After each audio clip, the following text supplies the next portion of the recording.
Welcome back to Namboothiri parts easy physics. കഴിഞ്ഞ വീഡിയോയിൽ നമ്മൾ 2020 മോഡൽ എക്സാമിനേഷന്റെ 12 ചോദ്യങ്ങൾ ആൻസർ ചെയ്തു കഴിഞ്ഞു. ബാക്കിയുള്ള ചോദ്യങ്ങൾ നമുക്ക് ഈ വീഡിയോയിൽ ചർച്ച ചെയ്യാം. 13ാമത്തെ ചോദ്യം, ഒരു കോൺകേവ് ലെൻസ് തന്നിട്ടുണ്ട്. കോൺകേവ് ലെൻസിന്റെ ചിത്രം തന്നിട്ടുണ്ട്. അതിന്റെ ഫോക്കൽ ലെങ്ത് 30 സെന്റിമീറ്റർ ആണെന്ന് മാർക്ക് ചെയ്തിട്ടുണ്ട്. ഫോക്കസ് ദൂരം 30 സെന്റിമീറ്റർ ആണെന്ന് അടയാളപ്പെടുത്തിയിരിക്കുന്നുണ്ട്. പിന്നെ വസ്തുവിലേക്കുള്ള അകലം, ഒബ്ജക്റ്റിലേക്കുള്ള ഡിസ്റ്റൻസ് 45 സെന്റിമീറ്റർ ആണെന്നും അടയാളപ്പെടുത്തിയിട്ടുണ്ട്. ചോദ്യം, write the values of U and F by using Cartesian sign convention. യുവിന്റെയും എഫിന്റെയും വിലകൾ കാർട്ടീഷ്യൻ ചിഹ്ന രീതി അനുസരിച്ച് എഴുതുക. അതാണ് ആദ്യത്തെ ചോദ്യം. അപ്പോൾ കാർട്ടീഷ്യൻ ചിഹ്ന രീതി അനുസരിച്ച് നമ്മൾ സൈൻ കൺവെൻഷൻ അപ്ലൈ ചെയ്യണം. ആദ്യം നമുക്ക് യു എന്ന് പറഞ്ഞു കഴിഞ്ഞാൽ വസ്തുവിലേക്കുള്ള അകലം, distance to the object. Distance to the object 45 ആണെന്ന് നമുക്കറിയാം. ചിഹ്നം ഏതാണ്? ചിഹ്നം ഇവിടെ ലെൻസിൽ നിന്നും ഇങ്ങോട്ട് ലെഫ്റ്റ് സൈഡിലേക്കാണ്, ഇടതു ഭാഗത്തേക്കാണ് നമ്മൾ അളക്കുന്നത്. പതന കിരണത്തിന്റെ വിപരീത ദിശയിലാണ്, അതിനാൽ അവിടെ ചിഹ്നം നെഗറ്റീവ് ആയിരിക്കും. ഇൻസിഡന്റ് റേയുടെ അതേ ദിശയിലാണെങ്കിലാണ് പോസിറ്റീവ് എടുക്കുക. ഇവിടെ നിന്ന് ഇങ്ങോട്ട് മെഷർ ചെയ്യുന്നതിനാൽ, ഇവിടെ നിന്ന് ഇങ്ങോട്ട് അളക്കുന്നതിനാൽ അത് നെഗറ്റീവ് ആയിരിക്കും. അതിനാൽ യു നെഗറ്റീവ് 45 സെന്റിമീറ്റർ ആണ്. അടുത്തതായിട്ട് നമ്മൾ ചോദിച്ചിരുന്നത് എഫ് ആണ്. എഫും അതേ, ഫോക്കൽ ലെങ്ത്തും അതേ. ഇവിടെ നിന്ന് ഇങ്ങടാണ്, ലെഫ്റ്റിലേക്കാണ് നമ്മൾ മെഷർമെന്റ് എടുക്കുന്നത്, ഇടതു വശത്തേക്കാണ് നമ്മൾ അളക്കുന്നത്. അതിനാൽ ഇതും എന്തായിരിക്കും? നെഗറ്റീവ് ആയിരിക്കും. അത് എത്രയാണ് തന്നിട്ടുണ്ട്? 30 സെന്റിമീറ്റർ ആണ് തന്നിട്ടുണ്ട്. അപ്പോൾ F is equal to negative 30 centimetre. ഇനി calculate the distance of the image from the lens. പ്രതിബിംബത്തിലേക്കുള്ള അകലം, ഇമേജിലേക്കുള്ള ഡിസ്റ്റൻസ് നമുക്ക് കണ്ടെത്തണം. അതിന് നമുക്ക് ലെൻസ് ഇക്വേഷൻ അറിഞ്ഞിരിക്കണം. Lens equation 1/f = 1/v - 1/u. F എന്ന് പറഞ്ഞാൽ ഫോക്കൽ ലെങ്ത്, വി എന്ന് പറഞ്ഞു കഴിഞ്ഞാൽ പ്രതിബിംബത്തിലേക്കുള്ള അകലം അഥവാ ഇമേജിലേക്കുള്ള ഡിസ്റ്റൻസ്, യു എന്ന് പറഞ്ഞാൽ ഒബ്ജക്റ്റിലേക്കുള്ള ഡിസ്റ്റൻസ് അഥവാ വസ്തുവിലേക്കുള്ള അകലം. ഇതിനെ നമുക്ക് എങ്ങനെ എഴുതാം? നമുക്ക് വി ആണ് കാണേണ്ടത്. വി കാണേണ്ടതിനാൽ വി നമ്മൾ സമത്തിന്റെ ഒരു വശത്ത് നിർത്തി.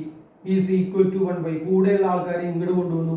ഇങ്ങോട്ട് കൊണ്ടുവരുന്ന സമയത്ത് ഇവിടെ നടക്കുന്ന ഓപ്പറേഷൻ വിപരീതമായിട്ട് മാറും.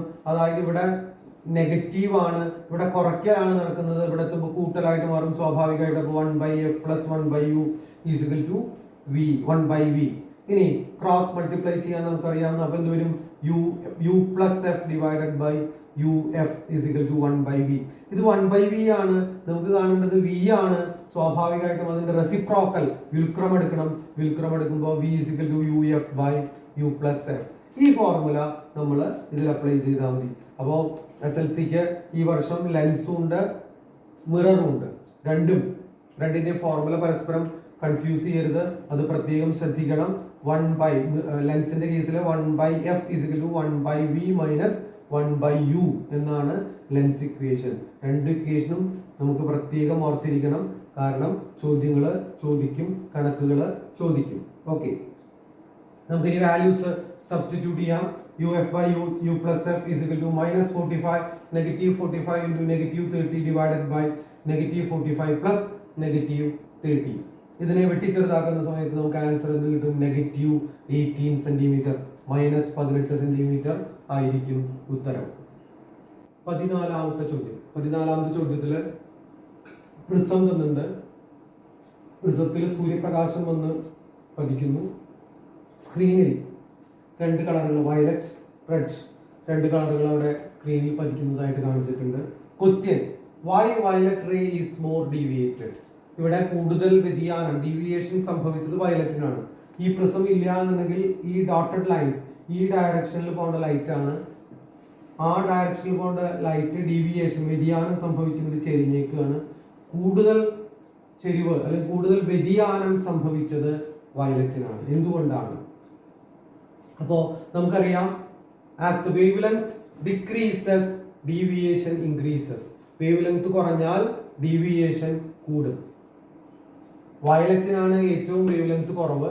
സ്വാഭാവികമായിട്ടും വയലറ്റിനായിരിക്കും അപ്പോൾ ഏറ്റവും ഡീവിയേഷൻ കൂടുതൽ. Since violet has less wavelength, it deviates more. ഇനി മലയാളം മീഡിയംകാര് ചോദ്യം, why violet ray is more deviated? എന്തുകൊണ്ടാണ് വയലറ്റിന് കൂടുതൽ വ്യതിയാനം സംഭവിച്ചത് എന്നാണ്. ഉത്തരം, തരംഗദൈർഘ്യം കുറയുമ്പോൾ വ്യതിയാനം കൂടുന്നു. വയലറ്റിന് തരംഗദൈർഘ്യം കുറവായതിനാൽ കൂടുതൽ വ്യതിയാനം സംഭവിക്കുന്നു. അടുത്ത ചോദ്യം, which phenomenon causes the splitting up of light in the above prism? ഈ പ്രസത്തിൽ പ്രകാശത്തിന്റെ ലൈറ്റിന്റെ ഏത് ഫിനോമിനൻ, ഏത് പ്രതിഭാസമാണ് ഈ വിഘടനത്തിന് പല നിറങ്ങളായിട്ട് വിഘടിക്കാനുള്ള കാരണം? ഏത് പ്രതിഭാസം ആണ്? നമുക്കറിയാം, ഡിസ്പേർഷൻ അഥവാ പ്രകാശ പ്രകീർണനം. അതാണ് ഇവിടെ നടക്കുന്ന പ്രകാശത്തിന്റെ phenomenon. Then on the basis of this phenomena, explain how a rainbow is formed. ഇതിന്റെ അടിസ്ഥാനത്തിൽ എങ്ങനെയാണ് ഒരു റെയിൻബോ ഉണ്ടാകുന്നത്? റെയിൻബോ ഉണ്ടാകുന്നത് അന്തരീക്ഷത്തിൽ, അറ്റ്മോസ്ഫിയറിലെ വാട്ടർ ഡ്രോപ്ലെറ്റ്സിൽ, വെള്ളത്തുള്ളികളിൽ പ്രകാശത്തിന് പ്രകീർണനം അഥവാ ഡിസ്പേർഷൻ സംഭവിക്കുമ്പോഴാണ്. ഞാൻ കുറച്ച് എക്സ്പ്ലെയിൻ ചെയ്ത് എഴുതിയിട്ടുണ്ടെന്ന് മാത്രം. Dispersion of light caused by the water droplets in the atmosphere causes rainbow. Sunlight, when it passes through water droplets, undergoes refraction and internal reflection. ഒരു വാട്ടർ ഡ്രോപ്ലെറ്റിന്റെ ഉള്ളിൽ വെച്ചിട്ട് അതിന് റിഫ്രാക്ഷനും സംഭവിക്കും, ഇന്റേണൽ റിഫ്ലക്ഷനും സംഭവിക്കും. 2 പ്രാവശ്യം റിഫ്രാക്ഷൻ സംഭവിക്കും, 1 പ്രാവശ്യം ഇന്റേണൽ റിഫ്ലക്ഷൻ സംഭവിക്കും. The light ray emerging from the water droplet which make the same angle with the line of vision, line of വിഷനുമായി ഒരേ ആംഗിൾ ഉണ്ടാക്കുന്ന തുള്ളികളിൽ നിന്നും have the same color, ഒരേ നിറത്തിലുള്ള പ്രകാശമാണ് നമ്മുടെ കണ്ണിലേക്ക് എത്തുക. സ്വാഭാവികമായിട്ടും അപ്പോൾ ആ തുള്ളികൾ ആ നിറത്തിൽ കാണപ്പെടും. These droplets appear in the form of an arc of a particular color. ചുവന്ന പ്രകാശമാണ് ആ തുള്ളികളിൽ നിന്നും വരുന്നത് എന്നുണ്ടെങ്കിൽ ആ തുള്ളികൾ ഒരു ചാപരൂപത്തിൽ ചുവന്ന നിറത്തിൽ കാണപ്പെടും. മലയാളം മീഡിയം ഉത്തരം നോക്കാം. അന്തരീക്ഷത്തിലെ വെള്ളത്തുള്ളികളിൽ പ്രകീർണനം സംഭവിച്ചാണ് മഴവിൽ ഉണ്ടാകുന്നത്. ജലകണികയിലേക്ക് പ്രവേശിക്കുന്ന പ്രകാശത്തിന് അപവർത്തനവും ആന്തരപ്രതിഫലനവും സംഭവിക്കുന്നു. ദൃഷ്ടിരേഖയുമായി ഒരേ കോണളവിൽ കാണപ്പെടുന്ന കണികകളിലൂടെ പുറത്തു വരുന്ന പ്രകാശരശ്മി ഒരേ വർണ്ണത്തിലുള്ളവ ആയതിനാൽ ഇവ ഒരു വൃത്തചാപത്തിൽ സ്ഥിതി ചെയ്യുന്നതായി കാണപ്പെടുന്നു. Next question. Hydrogen is the most efficient fuel while considering the calorific value. Calorific value, കലോറിക മൂല്യം പരിഗണിച്ചാൽ ഹൈഡ്രജൻ ആണ് ഏറ്റവും ക്ഷമത കൂടിയ ഇന്ധനം. Question. What is meant by calorific value? Calorific value, കലോറിക മൂല്യം എന്നാൽ എന്ത്? ഡയറക്റ്റ് ആയിട്ടുള്ള ചോദ്യമാണ്. The amount of heat liberated by complete combustion of 1 kilogram of fuel is its calorific value. 1 kilogram ഇന്ധനം പൂർണ്ണമായി കത്തുമ്പോൾ പുറത്തുവിടുന്ന താപോർജ്ജത്തിന്റെ അളവാണ് കലോറിക മൂല്യം അഥവാ calorific value. Why hydrogen is not used as domestic fuel? എന്തുകൊണ്ടാണ് ഹൈഡ്രജൻ ഗാർഹിക ഇന്ധനമായി ഉപയോഗിക്കാത്തത്? ഹൈഡ്രജന് ഉയർന്ന കലോറിക മൂല്യം അല്ലെങ്കിൽ ഹൈ കലോറിഫിക് വാല്യൂ ഉണ്ടായിട്ടും ഹൈഡ്രജൻ എന്തുകൊണ്ട് ഡൊമസ്റ്റിക് ഫ്യൂവൽ ആയിട്ട് ഉപയോഗിക്കുന്നില്ല? കാരണം അത് പെട്ടെന്ന് തീപിടിക്കും, ഹൈലി ഇൻഫ്ലേമബിൾ ആണ്, ഹൈലി എക്സ്പ്ലോസീവ് ആണ്, സ്ഫോടന സാധ്യതയുണ്ട്. അതിനാൽ തന്നെ അതിനെ സംഭരിച്ചു വയ്ക്കാനും സ്റ്റോർ ചെയ്യാനും ഒരു ദിക്കിൽ നിന്ന് മറ്റൊരു ദിക്കിലേക്ക് കൊണ്ടുപോകുവാനും ബുദ്ധിമുട്ടാണ്. Hydrogen is highly inflammable and explosive in nature, so it is difficult to store and transport. Hydrogen എളുപ്പത്തിൽ തീപിടിക്കുന്നതും സ്ഫോടന സ്വഭാവം ഉള്ളതുമാണ്. അതിനാൽ സംഭരിക്കുവാനും മറ്റൊരു സ്ഥലത്തേക്ക് കൊണ്ടുപോകുവാനും ബുദ്ധിമുട്ടാണ്. Right any 2 properties of a good fuel. ഒരു നല്ല ഇന്ധനത്തിന്റെ 2 സവിശേഷതകൾ എഴുതുക. Should have high calorific value. ഉയർന്ന കലോറിക മൂല്യം ഉണ്ടായിരിക്കണം. Should be low cost.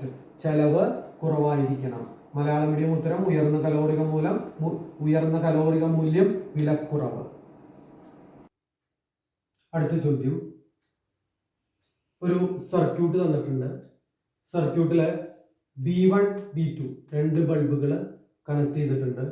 B1ന്റെ power 200 watt, volt 230 volt. B2ന്റെയും 200 വാട്ട് 230 വോൾട്ട്. ഒരേ പവറും ഒരേ വോൾട്ടേജും ഉള്ള രണ്ട് ബൾബുകളാണ് സർക്യൂട്ടിൽ കണക്ട് ചെയ്തിരിക്കുന്നത്. സർക്യൂട്ടിൽ 230 വോൾട്ട് AC ആണ് അപ്ലൈ ചെയ്തിരിക്കുന്നത്. 1 ആംപിയർ, ഒരു ആംപിയറേജ് ഉള്ള ഫ്യൂസ് വയറും സർക്യൂട്ടിൽ കണക്ട് ചെയ്തിട്ടുണ്ട്. രണ്ട് സ്വിച്ചുകൾ ഉണ്ട്, S1 ആൻഡ് S2. ഇതാണ് സർക്യൂട്ട്. ഇനി ചോദ്യം, if the switch S1 is on, which bulb will glow? How much current is flowing through the fuse at that time? Switch S1 on ചെയ്താൽ ഏത് ബൾബാണ് പ്രകാശിക്കുക? ഫ്യൂസിലൂടെ എത്ര ആംപിയർ കറന്റ് അല്ലെങ്കിൽ വൈദ്യുതി പ്രവഹിക്കും? ഇതാണ് ചോദ്യം. അപ്പോ സ്വിച്ച് S1 ഓൺ ചെയ്താൽ സർക്യൂട്ട് എങ്ങനെ ക്ലോസ്ഡ് ആവും എന്ന് നമുക്ക് നോക്കണം. സർക്യൂട്ട് ക്ലോസ്ഡ് ആവുന്നതിന് നമ്മൾ ആദ്യം ശ്രദ്ധിക്കേണ്ടത് എനർജി കറന്റ് സോഴ്സ് എവിടെയാണ് കണക്ട് ചെയ്തത് എന്നുള്ളത് ആദ്യം ശ്രദ്ധിക്കണം. ഇവിടെയാണ് വോൾട്ടേജ് അപ്ലൈ ചെയ്തേക്കുന്നത്. അപ്പൊ സ്വാഭാവികമായിട്ടും S1 ഓൺ ചെയ്ത് കഴിഞ്ഞാൽ ഇങ്ങനെ ഈ ബ്രാഞ്ചിലൂടെ സർക്യൂട്ട് ക്ലോസ്ഡ് ആവാൻ സാധിക്കും. ഇങ്ങനെ ക്ലോസ്ഡ് ആവും സ്വാഭാവികമായിട്ടും. അപ്പൊ B1 ഗ്ലോ ചെയ്യും, B1 പ്രകാശിക്കും. അപ്പൊ ആദ്യത്തെ ചോദ്യം എളുപ്പമാണ്, B1 പ്രകാശിക്കും. ഇനി അടുത്ത ചോദ്യം എന്താ? കറണ്ട് എത്രയാണെന്ന് ചോദിച്ചേക്കണം. കറണ്ട് കാണാൻ എളുപ്പമാണ്. 230 വോൾട്ട് ആണ്. അതുമാതിരി തന്നെ പവർ 200 വാട്ട് ആണ്. സ്വാഭാവികമായിട്ടും 230 വോൾട്ട് തന്നെയാണ് നമ്മൾ കൊടുത്തിരിക്കുന്നത്. അപ്പോ കറണ്ട് കാണാൻ P = V × I, power P = V × I എന്നുള്ള റിലേഷൻ നമുക്കറിയാം. അതിൽ നിന്നും I = P/V. P എന്ന് പറഞ്ഞാൽ 200 divided by 230 = 0.869 or 0.87 ampere. 0.8. Next question. List out the difference in the designs of a step up and step down transformer. Step down ട്രാൻസ്ഫോമറിന്റെയും step up ട്രാൻസ്ഫോമറിന്റെയും step down ട്രാൻസ്ഫോമറിന്റെയും ഘടനയിലുള്ള വ്യത്യാസങ്ങൾ എഴുതുക. ഡിസൈനിലുള്ള വ്യത്യാസം മാത്രമേ ചോദിച്ചിട്ടുള്ളൂ.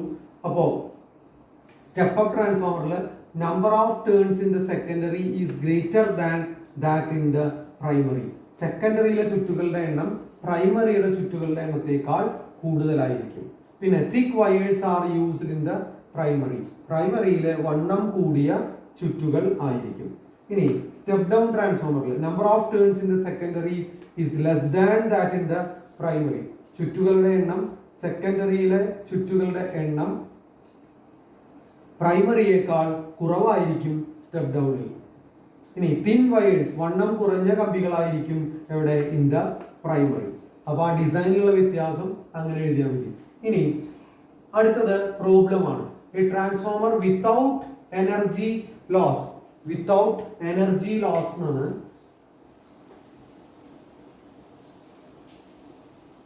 A transformer without energy loss,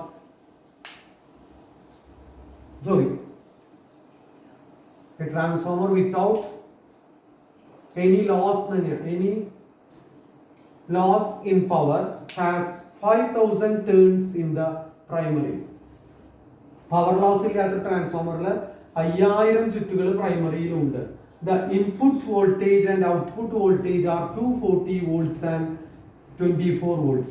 input വോൾട്ടേജും ഔട്ട്പുട്ട് വോൾട്ടേജും 240ഉം 24ഉം ആണ്.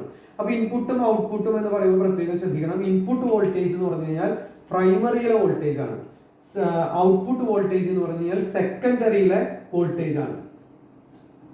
പിന്നെ current through the primary is 0.4 ampere. പ്രൈമറിയിലെ കറണ്ട് 4 ആംപിയർ ആണെന്ന് തന്നിട്ടുണ്ട്. നമുക്ക് ആദ്യത്തെ calculate the number of turns in the secondary. അപ്പൊ ഫിസിക്സിൽ പ്രോബ്ലം കിട്ടിക്കഴിഞ്ഞാൽ ആദ്യം ചെയ്യേണ്ടത് തന്നിരിക്കുന്ന വാല്യൂസ് നമ്മൾ എഴുതണം. നോക്കിയപ്പോ primary NP = 5000, number of turns in the primary 5000, VP പ്രൈമറിയിലെ വോൾട്ടേജ്, ഇൻപുട്ട് വോൾട്ടേജ് എന്നാണ് തന്നേക്കുന്നത്. ഇൻപുട്ട് എന്ന് പറഞ്ഞു കഴിഞ്ഞാൽ പ്രൈമറി ആണ്. അപ്പൊ VP = 240. ഇനി ഔട്ട്പുട്ട് വോൾട്ടേജ് തന്നിട്ട് അത് സെക്കൻഡറിയിലെ വോൾട്ടേജ് ആണ്. VS = 24 volt. ഇനി നമുക്ക് കാണേണ്ടത് number of turns in the secondary NS. അപ്പൊ നമുക്ക് അറിയാം transformer equation NS/NP = VS/VP. Then ns divided by 5000 is equal to 24 divided by 240. ഇനി ക്രോസ് മൾട്ടിപ്ലൈ ചെയ്യുക ns into 240 is equal to 5000 into 24 or ns is equal to 5000 into 24 divided by 240. അപ്പോൾ answer നമുക്ക് എത്ര കിട്ടും 500. ഇനി അടുത്ത ചോദ്യം calculate the current in the secondary. അപ്പൊ ഇവിടെ പറഞ്ഞിട്ടുണ്ട് പവർ ലോസ് ഇല്ല എന്ന്. പവർ ലോസ് ഇല്ല എന്ന് പറഞ്ഞാൽ പ്രൈമറിയിലെ പവറും സെക്കൻഡറിയിലെ പവറും ഈക്വൽ ആയിരിക്കും. അപ്പോൾ ഐ പി തന്നിട്ടുണ്ട്, പ്രൈമറിയിലെ കറന്റ് 0.4 ആംപിയർ എന്ന് തന്നിട്ടുണ്ട്. വി പി നമുക്കറിയാം, വി എസ് നമുക്കറിയാം. പവർ ലോസ് ഇല്ലാത്തതിനാൽ V P into I P, പ്രൈമറിയിലെ power is equal to V S into I S, സെക്കൻഡറിയിലെ power. Then 240 into 0.4 is equal to 24 into I S. അതിൽ നിന്നും I എസിനെ നമ്മൾ അവിടെ നിർത്തി, ബാക്കിയുള്ളവരെ ഇങ്ങോട്ട് കൊണ്ടുവന്നു. ഇങ്ങോട്ട് കൊണ്ടുവരുന്ന സമയത്ത് ഇവിടെയുള്ള മാത്ത് ഓപ്പറേഷൻ നേരെ ഓപ്പോസിറ്റ് ആവും. ഇവിടെ 24 കൊണ്ട് എന്താ ചെയ്യുന്നത്, മൾട്ടിപ്ലിക്കേഷൻ ആണ്, ഗുണനാണ്. അത് ഇങ്ങോട്ട് വരുമ്പോൾ ഡിവിഷൻ ആയിട്ട് മാറും. അപ്പോൾ 240 into 0.4 divided by 24 which is equal to 4 ampere. Malayalam മീഡിയത്തിലെ ഉത്തരം നമുക്ക് നോക്കാം. നമ്മൾ ചോദ്യം നേരത്തെ എക്സ്പ്ലെയിൻ ചെയ്തതാണ്. സ്റ്റെപ്പ് അപ്പില് സെക്കൻഡറിയിലെ ചുറ്റുകളുടെ എണ്ണം പ്രൈമറിയേക്കാൾ കൂടുതൽ. പ്രൈമറിയിൽ കനം കൂടിയ കമ്പിച്ചുരുൾ. സ്റ്റെപ്പ് ഡൗണില് സെക്കൻഡറിയിലെ ചുറ്റുകളുടെ എണ്ണം പ്രൈമറിയേക്കാൾ കുറവ്. പ്രൈമറിയിൽ കനം കുറഞ്ഞ കമ്പിച്ചുരുൾ. ഇനി പ്രോബ്ലംസ്, ഈ രണ്ട് ഭാഗത്തിലെ ഉത്തരം ഇംഗ്ലീഷ് മീഡിയത്തിൽ നമ്മൾ ആൻസർ ചെയ്ത സമയത്ത് കൃത്യമായിട്ട് പറഞ്ഞിട്ടുണ്ട്. അത് തന്നെ മലയാളം മീഡിയംകാർക്കും ഉപയോഗിക്കാം. നെക്സ്റ്റ് ക്വസ്റ്റ്യൻ കോൺകേവ് മിററുമായി ബന്ധപ്പെട്ടതാണ്. ഒരു കോൺകേവ് മിററിന്റെ ചിത്രം തന്നിട്ടുണ്ട്. ഒബ്ജക്റ്റ് സിക്കും എഫിനും ഇടയിൽ ഒബ്ജക്റ്റ് വെച്ചിട്ടുണ്ട്. അതിനുശേഷം ഒരു ലൈറ്റ് റേ പി പോളിൽ ചെരിഞ്ഞു പതിക്കുന്ന രീതിയിൽ വരച്ചിട്ടുണ്ട്. അത് angle of incidence is equal to angle of reflection എന്നുള്ള നിലയ്ക്ക് അത് റിഫ്ലക്ട് ചെയ്യും അല്ലെങ്കിൽ പ്രതിഫലിക്കും. ഇതാണ് തന്നിരിക്കുന്ന ചിത്രം. ഇനി question, locate the position of the image by drawing another ray. മറ്റൊരു പ്രകാശരശ്മി റേ, ലൈറ്റ് റേ വരച്ച് പ്രതിബിംബത്തിന്റെ സ്ഥാനം, ഇമേജിന്റെ സ്ഥാനം കണ്ടെത്താനാണ് ചോദ്യം. അതുകൊണ്ട് ആദ്യത്തെ ചോദ്യം നോക്കാം. ചിത്രം വരയ്ക്കുക. സി ഒരു 6 സെന്റിമീറ്ററോ 5 സെന്റിമീറ്ററോ എടുത്ത് എഫ് വരച്ചാൽ സിയിലേക്കുള്ള ദൂരം ഇവിടെ നിന്ന് എത്രയായിരിക്കും, അതിന്റെ ഇരട്ടി 10 സെന്റിമീറ്റർ അല്ലെങ്കിൽ 12 സെന്റിമീറ്റർ എടുക്കണം. എന്നിട്ട് സിക്കും എഫിനും ഇടയിൽ കൃത്യമായിട്ട് ഒബ്ജക്റ്റ് വരയ്ക്കുക, ഒ ബി എന്ന് അടയാളപ്പെടുത്തുക. ഒരു ലൈറ്റ് റേ പോളിലേക്ക് ചെരിഞ്ഞ് പതിക്കുന്ന രീതിയിൽ, അതിനുശേഷം അത് റിഫ്ലക്ട് ചെയ്ത്, അപ്പൊ ഇവിടെ ആംഗിൾ ഓഫ് ഇൻസിഡൻസും ഈ ആംഗിൾ ഓഫ് റിഫ്ലക്ഷനും ഈക്വൽ ആവുന്ന രീതിയിൽ റിഫ്ലക്റ്റഡ് റേ, പ്രതിഫലന രശ്മി വരയ്ക്കുക.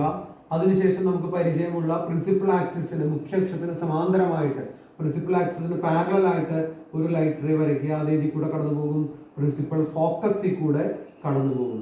രണ്ടും കൂടി ഇവിടെ ഇന്റർസെക്ട് ചെയ്യും, ഇവിടെ ഇമേജ് ഉണ്ടാവും. അപ്പോൾ ഇന്റർസെക്ട് ചെയ്യുന്ന ഭാഗത്ത് എവിടെ നിന്നാണോ ലൈറ്റ് റേ തുടങ്ങിയത് ആ ഭാഗം ഉണ്ടാവും. അപ്പോൾ ഇവിടെ ഹെഡ് ഉണ്ടാവും എന്ന് പറഞ്ഞു കഴിഞ്ഞാൽ ഇത് ഇൻവേർട്ടഡ് ആയിരിക്കും. അപ്പോൾ നമ്മൾ പറഞ്ഞിരുന്നത് ആദ്യത്തെ ക്വസ്റ്റ്യൻ പൊസിഷൻ ലൊക്കേറ്റ് ചെയ്യാനാണ്. പൊസിഷൻ ഇവിടെ നമ്മൾ കാണിച്ചു എങ്കിലും നമ്മൾ എഴുതി ബിയോണ്ട് സി, സിക്കും അപ്പുറം. സിക്കും എഫിനും ഇടയിൽ വസ്തുവിനെ വെച്ചാൽ, ഒബ്ജക്റ്റിനെ വെച്ച് കഴിഞ്ഞാൽ നമുക്ക് ഇമേജ് കിട്ടുക സിക്കും അപ്പുറത്താണ്, സിക്കും അപ്പുറം. ഇനി ക്യാരക്ടറിസ്റ്റിക്സ്, സവിശേഷതകൾ എഴുതാനാണ് പറഞ്ഞേക്കുന്നത്. പ്രതിബിംബത്തിന്റെ സവിശേഷതകൾ: റിയൽ, ഇൻവേർട്ടഡ്, എൻലാർജ്ഡ്. യഥാർത്ഥം, തലകീഴായത്, വസ്തുവിനേക്കാൾ വലുത്. അതിനുശേഷം ഈ മിറർ, അപ്പൊ ഈ മിറർ ഏതാണെന്ന് തിരിച്ചറിയാൻ കഴിയണം. ഏതാ? കോൺകേവ് മിറർ ആണ്.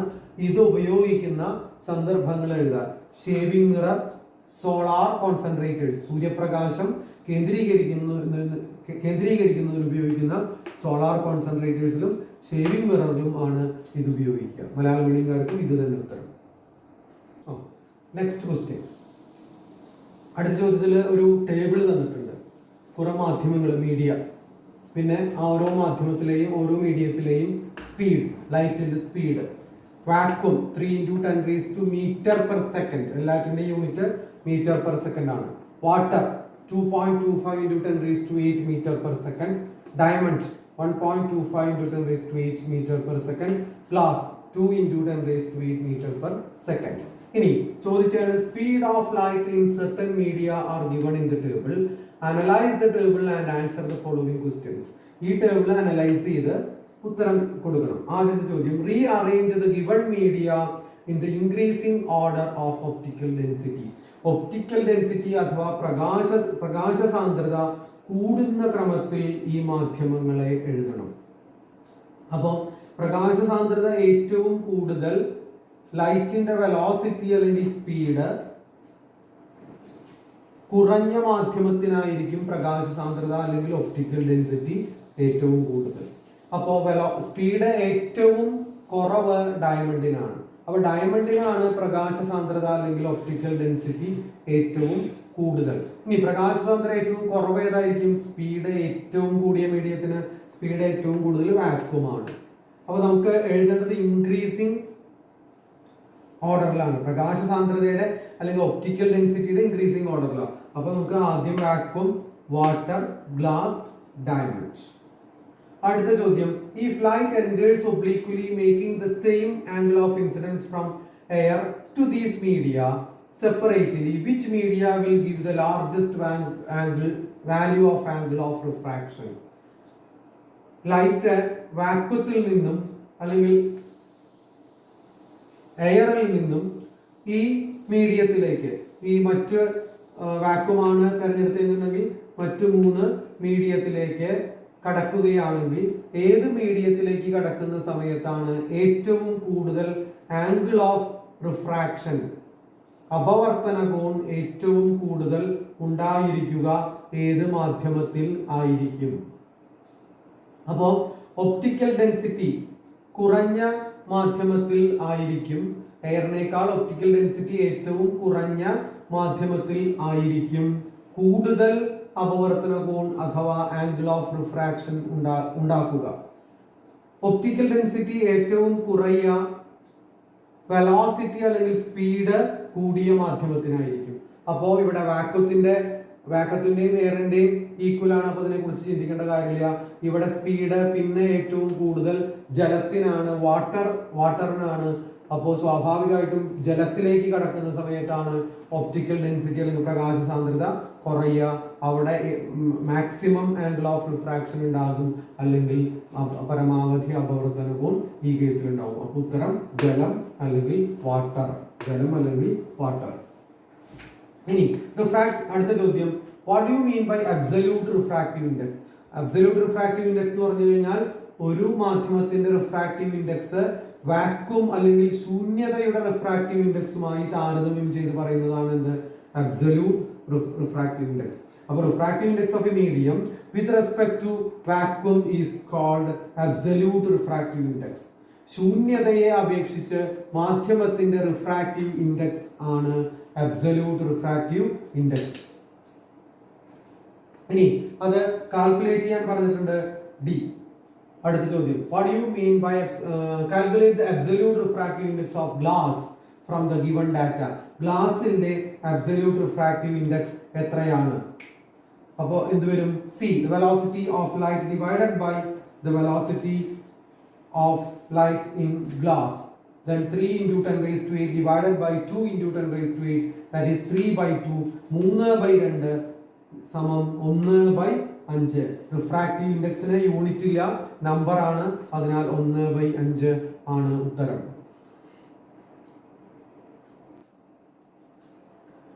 അടുത്ത അവസാനത്തെ ചോദ്യമാണ്, name 2 defects of eye that can be rectified using convex lens. Convex lens ഉപയോഗിച്ച് പരിഹരിക്കാവുന്ന 2 ന്യൂനതകൾ എഴുതുക കണ്ണിന്റെ. അപ്പോൾ കോൺവെക്സ് ലെൻസ് ഉപയോഗിച്ച് പരിഹരിക്കുക നമ്മൾ ഹൈപ്പർമെട്രോപ്പിയയും പ്രസ് ബയോപ്പിയാണ്. ലോങ് സൈറ്റും അതുമാതിരി തന്നെ വെള്ളെഴുത്ത് എന്ന് പറയും. Hypermetropia and presbyopia. Malayalam medium ഉത്തരം ദീർഘദൃഷ്ടി, വെള്ളെഴുത്ത്. അടുത്ത ചോദ്യം, what are the reasons for these defects? ഇതിനുള്ള കാരണം. ദീർഘദൃഷ്ടിയുള്ള ആൾക്കാര് അകലെയുള്ള അടുത്തുള്ള വസ്തുക്കളിൽ നോക്കുന്ന സമയത്ത് അതിന്റെ പ്രതിബിംബം ഇമേജ് റെറ്റിനയ്ക്ക് പുറത്ത് ഫോം ചെയ്യും. അപ്പോൾ കാരണം എന്താ? ഐബോളിന്റെ ലെങ്ത് കുറയുക, length of the eyeball decreases. അല്ലെങ്കിൽ മറ്റൊരു കാരണം ഫോക്കൽ ലെങ്ത് കൂടുക, ഫോക്കൽ ലെങ്ത് ഇൻക്രീസസ്. ഈ ഫോക്കൽ ലെങ്ത് ഇൻക്രീസസ് എന്നുള്ളത് പവറിന്റെ ഭാഷയിൽ നമുക്ക് പറയാൻ പറ്റും. പവറിന്റെ ഭാഷയിൽ പറയുന്ന സമയത്ത് power decreases, power of the lens decreases എന്ന് പറയണം. കാരണം പവർ എന്ന് പറഞ്ഞു കഴിഞ്ഞാൽ റെസിപ്രോക്കൽ ഓഫ് ഫോക്കൽ ലെങ്ത് ആണ്. അപ്പൊ രണ്ട് തരത്തിലും അത് പറയാം ഫോക്കൽ ലെങ്ത്തിന്റെ കേസ്. അപ്പോ മലയാളം മീഡിയംകാർക്ക് നേത്രഗോളത്തിന്റെ നീളം കുറയുന്നു, ഫോക്കസ് ദൂരം കൂടുന്നു. ഫോക്കസ് ദൂരം കൂടുന്നു എന്നുള്ളത് പവറിന്റെ ഭാഷയിൽ പറയാം. അപ്പൊ പവർ കുറയുന്നു എന്ന് എഴുതണം. ഇനി presbyopia, this is due to the diminishing ability of ciliary muscles. നമ്മുടെ സിലിയറി മസിലിന്റെ അപാകത മൂലമാണ് നമുക്ക് പ്രസ്ബയോപ്പിയ ഉണ്ടാകുന്നത്. സിലിയറി പേശികളുടെ ക്ഷമത കുറവ്. ഇനി how these defects of eye are rectified by using a convex lens. എങ്ങനെയാണ് ഈ ന്യൂനത ഒരു കോൺവെക്സ് ലെൻസ് ഉപയോഗിച്ച് പരിഹരിക്കുന്നത്? അപ്പോൾ ഇൻ ബോത്ത് കേസസ്, അതായത് പ്രസ്ബയോപ്പിയുടെ കേസിലായാലും ഹൈപ്പർമെട്രോപ്പിയുടെ കേസിലായാലും the near point of the eye will be at a distance more than 25 centimeter. സാധാരണ healthy ആയിട്ട് നിയർ പോയിന്റ് 25 സെന്റിമീറ്റർ ആയിരിക്കും. എന്നാൽ ഈ രണ്ട് കേസിലും നിയർ പോയിന്റിലേക്കുള്ള അകലം കൂടും. അത് നമുക്ക് എങ്ങനെ പരിഹരിക്കാം? This can be rectified by using convex lens of suitable focal length. അനുയോജ്യമായ ഫോക്കൽ ലെങ്ത് ഉള്ള കോൺവെക്സ് ലെൻസ് ഉപയോഗിച്ച് നമുക്കിത് പരിഹരിക്കാം. ഇനി എന്താ കോൺവെക്സ് ലെൻസ് ഉപയോഗിക്കുമ്പോൾ സംഭവിക്കുക? അത് ഞാൻ എഴുതിയിട്ടില്ല, വേണമെന്ന് വെച്ച് കഴിഞ്ഞാൽ നിങ്ങൾക്ക് ആഡ് ചെയ്യാം. when we use a convex lens of suitable focal length, the image will be formed on the retina. കൃത്യമായിട്ട് റെറ്റിനയിൽ തന്നെ ഇമേജ് ലഭിക്കും. മലയാളം മീഡിയം രണ്ടിലും നിയർ പോയിന്റിലേക്കുള്ള അകലം കൂടുന്നു. കോൺവെക്സ് ലെൻസ് ഉപയോഗിച്ച് പരിഹരിക്കാം. അവിടെ നമുക്ക് എഴുതാം, കോൺവെക്സ് ലെൻസ് ഉപയോഗിക്കുന്ന സമയത്ത് പ്രതിബിംബം റെറ്റിനയിൽ തന്നെ ലഭിക്കുന്നു. ഇതോടുകൂടി നമ്മുടെ 2020 SLC മോഡൽ എക്സാമിനേഷന്റെ ക്വസ്റ്റ്യൻസ് നമ്മുടെ ഇവിടെ അവസാനിക്കുകയാണ്. എല്ലാവരും വളരെ ശ്രദ്ധാപൂർവം ചോദ്യങ്ങൾ കേട്ട് പഠിക്കുക. സംശയമുണ്ടെങ്കിൽ എൻ്റെ വാട്സപ്പ് നമ്പറിലേക്ക് നിങ്ങൾക്ക് സംശയം ഉന്നയിക്കാം, അല്ലെങ്കിൽ കമന്റ് ചെയ്യാം. എൻ്റെ വാട്സപ്പ് നമ്പർ 9745193180. എല്ലാവർക്കും വിജയാശംസകൾ.